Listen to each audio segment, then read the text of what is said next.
Hi folks, Tom Goodwin here, the assistant curator at the Owl's Head Transportation Museum. Last time, we got into the nitty-gritty of the Ford Model T. We also met the toasty roasty man, who turned a crank until the sounds of the popcorn wagons fell silent, his devilish charm forever sealed behind the glass of history. Next up, we're going to get into the age-old mystery of Henry Ford's history. So Rob, how did Henry Ford come to invent the assembly line?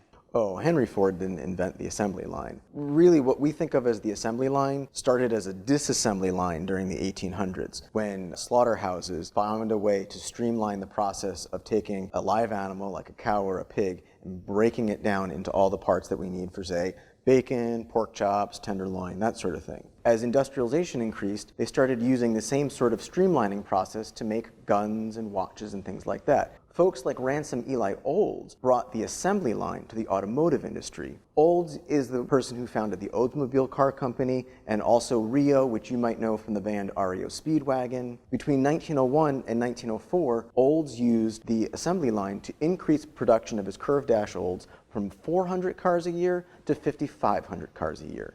Wait, so Ford held Old Man Eli for ransom. How much did he get? Did Henry Ford influence the manufacturing industry? In a word, absolutely. As one of the most influential capitalists in the world, Ford was focused on improving the efficiency and capacity of his enterprise. Ford Focus. This endeavor saw many advancements in the workplace. Henry was one of the first to establish a 40-hour work week and a 2-day weekend. He also made national headlines by raising the minimum wage to $5 a day, which was over $3 more than most labor positions. So it sounds like Ford was a nice guy to work for. Well, he was known to hire marginalized people when women, people of color, people with disabilities were, for the most part, being denied work. A true innovator, for the people, by the people. But while newspapers branded him as a hero, Ford essentially made these workplace advances as a way to save money.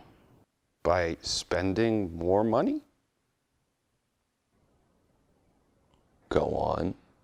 Did you know that Henry Ford only increased wages to save money? Yep. And that he only hired marginalized people because they were less likely to leave him? Yep. Oh boy. Now might not be a good time to ask, but did Marianne mention the part about him being fairly anti-Semitic? He hated words?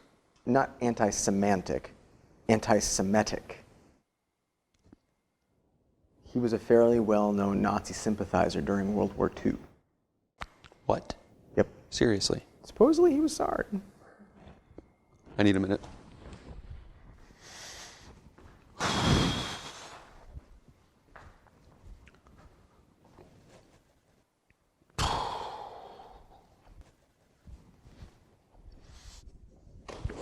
Sounds like Ford had some questionable beliefs. Guess he didn't have many friends, did he? Oh no, he had lots of friends. In fact, he had friends in high places. I mean, he fairly often went camping with Thomas Edison, Harvey Firestone of Firestone Tires. In 1919, he went camping with a fellow named Edward Kingsford. While they were camping, Ford was telling Kingsford how he needed 100 board feet of wood for every Model T. Kingsford found Ford a 300,000 acre forest that Ford was able to buy and build a sawmill on to supply all of the wood needs for a Model T. But Ford wasn't happy with that. He saw all the sawdust as waste that should be used for something else. So Kingsford talked with chemists and they made Kingsford charcoal briquettes. Oh. Wait a minute. Did the charcoal tycoon help with the ransom? Oh, not this again. Please tell me the child Harold Wills wasn't wrapped up in this, that sweet whimsical boy. He almost had it. While remembered as progressive, Ford was mortified by social game changers like jazz, often citing the scandalous behavior that went with it. So to combat what he saw as deviant decadence, he actually spent record-breaking amounts to promote country music instead. What? He not only supported the music itself, but tons of fiddling contests and square dances, all in the name of reaffirming what Ford saw as the more wholesome music choice. Too far, Henry Ford. Supposedly he wasn't sorry. Did Ford have any redeeming qualities? He was a pacifist, he loved his mother, and he died with most of his hair. I'll take it.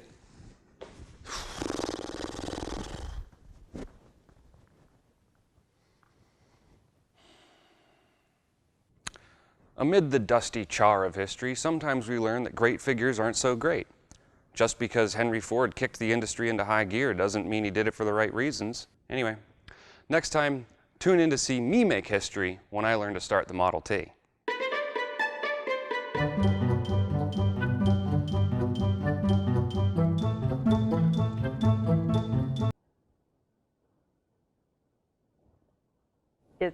Is he coming back?